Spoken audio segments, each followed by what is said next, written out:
नमस्कार दोस्तों, मैं हूं पूजा कुमारी। तो चलिए जानते हैं राजस्थान की 50 फटाफट खबरों को 10 मिनट में। उससे पहले आप इस वीडियो को कहां से देख रहे हैं कमेंट में जरूर बताएं। अन्नपूर्णा रसोई में बासी रोटियां और ठंडी सब्जी खाकर भड़के मंत्री दिलावर। छुट्टी वाले दिन दे दिया बड़ा आदेश। राजस्थान की पूर्व गहलोत सरकार की महत्वपूर्ण योजना इंदिरा रसोई अब अन्नपूर्णा रसोई के नाम से जाना जाता है। श्री अन्नपूर्णा रसोई के औचक निरीक्षण में मिली खामियों के बाद स्वायत्त शासन विभाग हरकत में आया है। राजस्थान की पूर्व गहलोत सरकार की महत्वपूर्ण योजनाओं में एक इंदिरा रसोई योजना का नाम बदलकर अन्नपूर्णा रसोई कर दिया गया है, लेकिन अन्नपूर्णा रसोई योजना का 22 और 23 जनवरी को औचक निरीक्षण होगा। आखिर अचानक इस योजना को लेकर शिक्षा मंत्री मदन दिलावर के तेवर तलक। अन्नपूर्णा रसोई योजना के निरीक्षण को लेकर डीएलबी डायरेक्टर ने निर्देश जारी किए।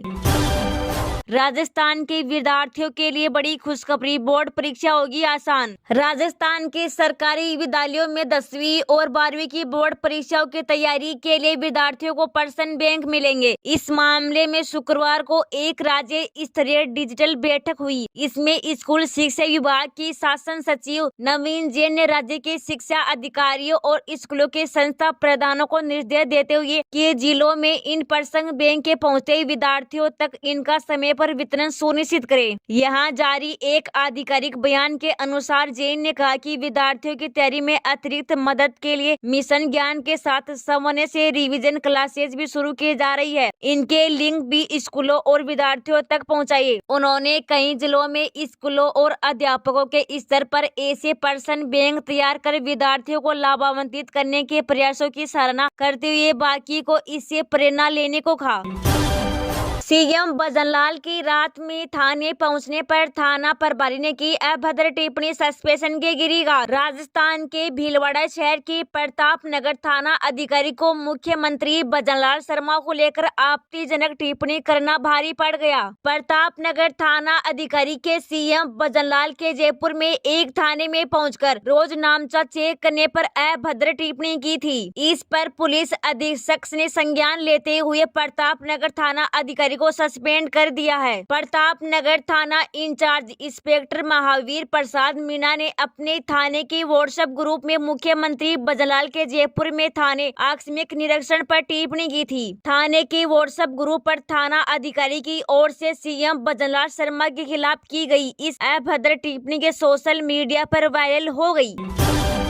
किसानों के लिए बड़ी खबर, इस दिन आ सकती है पीएम किसान योजना की 16वीं किस्त। जानिए क्या है अपडेट। भारत सरकार देश में किसानों की आर्थिक स्थिति में सुधार लाने के लिए कई बेहतरीन योजनाओं का संचालन कर रही है। प्रधानमंत्री किसान सम्मान निधि योजना भी इन्हीं में से एक है। केंद्र सरकार अपनी इस महत्वाकांक्षी योजना के अंतर्गत हर साल किसानों को 6,000 रुपए की आर्थिक सहायता प्रदान कर रही है। 6,000 रुपए की इस आर्थिक सहायता को सरकार हर साल तीन किस्तों के माध्यम से किसानों के खाते में भेजती है। हर किस्त को 4 महीने के अंतराल पर जारी किया जाता है। हर किस्त के अंतर्गत सरकार किसानों को 2,000 रुपए की आर्थिक सहायता प्रदान करती है। इस स्कीम का लाभ देश के गरीब किसानों को दिया जा रहा है। अब तक भारत सरकार प्रधानमंत्री किसान सम्मान निधि योजना की कुल 15 किस्तें जारी कर चुकी है। पिछले साल 15 नवंबर 2023 को बिरसा मुंडा की जयंती के अवसर पर सरकार ने प्रधानमंत्री किसान सम्मान निधि योजना की 15वीं किस्त को जारी किया था। किस्त को जारी हुए 2 महीने से भी ज्यादा का वक्त बीत चुका है। ऐसे में देश भर के करोड़ों किसान प्रधानमंत्री किसान सम्मान निधि योजना की 16वीं किस्त का बेसब्री से इंतजार कर रहे हैं। इसी कड़ी में आज इस खबर के माध्यम से हम आपको बताने जा रहे हैं कि सरकार कब तक योजना की 16वीं किस्त को ट्रांसफर कर सकती है। अंतरिक्ष से कैसा दिखता है अयोध्या का भव्य राम मंदिर, इसरो ने जारी की सैटेलाइट तस्वीर। धरती के सबसे सुंदरम मंदिरों में शुमार हो रहे अयोध्या राम मंदिर की तस्वीर अंतरिक्ष से कैसे दिखती होगी, इसकी कल्पना करने की जरूरत नहीं है, क्योंकि भारतीय अंतरिक्ष अनुसंधान संगठन ने स्वदेशी उपग्रह का उपयोग से अंतरिक्ष से भव्य राम की पहली झलक दिखा दी है। रिपोर्ट के मुताबिक भारतीय रिमोट सेंसिंग सीरीज के सैटेलाइट के जरिए राम मंदिर की उक्त तस्वीरें ली गई है। वर्तमान में अंतरिक्ष में 50 से अधिक उपग्रह है। उनमें से कुछ का रिजोल्यूशन 1 मीटर से भी कम है। इन तस्वीरों को भारतीय अंतरिक्ष एजेंसी के हैदराबाद स्थित राष्ट्रीय रिमोट सेंसिंग सेंटर में प्रोसेस किया गया है। मंदिर के निर्माण के लिए इसरो प्रौद्योगिकी का उपयोग किया गया है। असम के जम्मूगुड़ी में भारत जोड़ो न्याय यात्रा पर हमला, कांग्रेस का आरोप, बीजेपी के गुंडों ने किया हमला। असम से हाल में ही एक बड़ी खबर सामने आ रही है। यहाँ असम की जम्मूगुड़ी में कांग्रेस नेता राहुल गांधी के नेतृत्व में निकली जा रही है भारत जोड़ो न्याय यात्रा पर हमला हुआ है। हमले की घटना पर कांग्रेस का आरोप है कि बीजेपी के गुंडों ने हमला किया है। इन गुंडों के साथ में बीजेपी का झंडा था। इस बारे में कांग्रेस ने सोशल मीडिया एक्स पर जानकारी जारी करते हुए कहा, असम में भारत जोड़ो न्याय यात्रा के दौरान बीजेपी के गुंडों ने कांग्रेस महासचिव जयराम रमेश जी की गाड़ी को रोका। गाड़ी पर लगे यात्रा के स्टिकर को फाड़ दिया। बीजेपी के गुंडों ने कांग्रेस सोशल मीडिया टीम के कैमरामैन और अन्य सदस्यों पर भी हमला किया, जिसमें महिलाएं भी थी। इन गुंडों के साथ में बीजेपी का झंडा था। साफ है कि यह घटना सीधे तौर पर असम के मुख्यमंत्री के इशारों पर की गई है।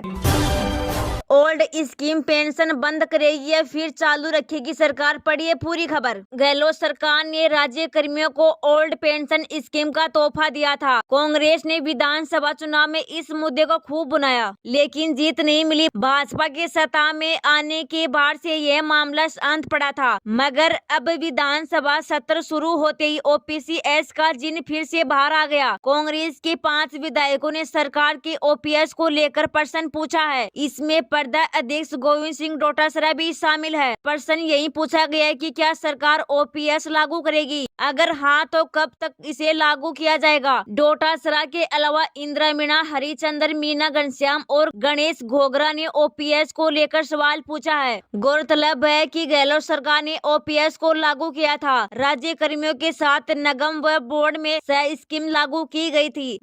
अशोक गहलोत ने कर्मचारियों से वादा किया था कि अगर पार्टी फिर से सत्ता में आती है तो कानून बनाकर पुरानी पेंशन स्कीम लागू की जाएगी। सीकर लोकसभा सीट पर कांग्रेस से चुनाव लड़ने के लिए सबसे ऊपर इनकी चर्चा, खंडेला पर चल सकती है पार्टी दांव। आगामी लोकसभा चुनाव को लेकर देश भर के 28 दलों ने मिलकर गठबंधन किया है, जिसे इंडिया गठबंधन नाम दिया गया है। बीते 2 लोकसभा चुनाव में प्रचंड बहुमत के साथ भाजपा सरकार बनाती आई है। ऐसे में इंडिया गठबंधन मोदी सरकार को चुनौती देने के लिए पुरजोर तैयारी कर रही है। इस बार लोकसभा चुनाव को लेकर कांग्रेस की नई रणनीति के साथ चुनाव मैदानी में उतरने जा रही है, जहाँ युवा, महिला और अनुभवी चेहरों को मौका दिया जा सकता है और इसमें कई हारे हुए विधायकों को भी मौका मिल सकता है। लोकसभा चुनाव को लेकर सीकर जिले से भी कई नाम सामने आ रहे हैं, जो कि सीकर लोकसभा सीट से चुनाव लड़ने की इच्छा जता चुके हैं। राजस्थान में कड़ाके की ठंड के बीच 8 जिलों में कोल्ड डे जारी, अलर्ट, घने कोहरे की दी चेतावनी। पूरा राजस्थान इस वक्त शीत और कोहरे से लिपटा हुआ है। बीते 24 घंटों में राज्य में मौसम शुष्क रहेगा। कई जिलों में शीत लहर का असर देखने को मिला। कहीं कहीं घना कोहरा भी रिकॉर्ड किया गया। मौसम विभाग ने 22 जनवरी के लिए 8 जिलों में कोल्ड डे का अलर्ट जारी किया है। मौसम विभाग के मुताबिक अगले 24 घंटों में न्यूनतम तापमान में कोई राहत मिलने की उम्मीद नहीं है। मौसम विभाग के अनुसार अलवर, भरतपुर, चित्तौड़गढ़, चूरू, हनुमानगढ़ और गंगानगर में कोल्ड डे का असर बना रहेगा। इसमें गंगानगर, हनुमानगढ़, चूरू, बीकानेर, टोंक, सवाई माधोपुर, सीकर, कोटा, करौली, झुंझुनू, झालावाड़, जयपुर, धौलपुर, दौसा, चित्तौड़गढ़, बूंदी, बांसवाड़ा, अलवर और अजमेर में घना कोहरा छाए रहने की चेतावनी दी गई है। मौसम विभाग का कहना है कि राजस्थान के लोगों को कड़ाके की ठंड से राहत नहीं मिलेगी। जयपुर का अधिकतम तापमान 22 डिग्री और न्यूनतम तापमान 7 डिग्री रह सकता है। 22 जनवरी को राज्य के 12 जिलों में घना कोहरा और 10 जिलों में शीतलहर चलेगी।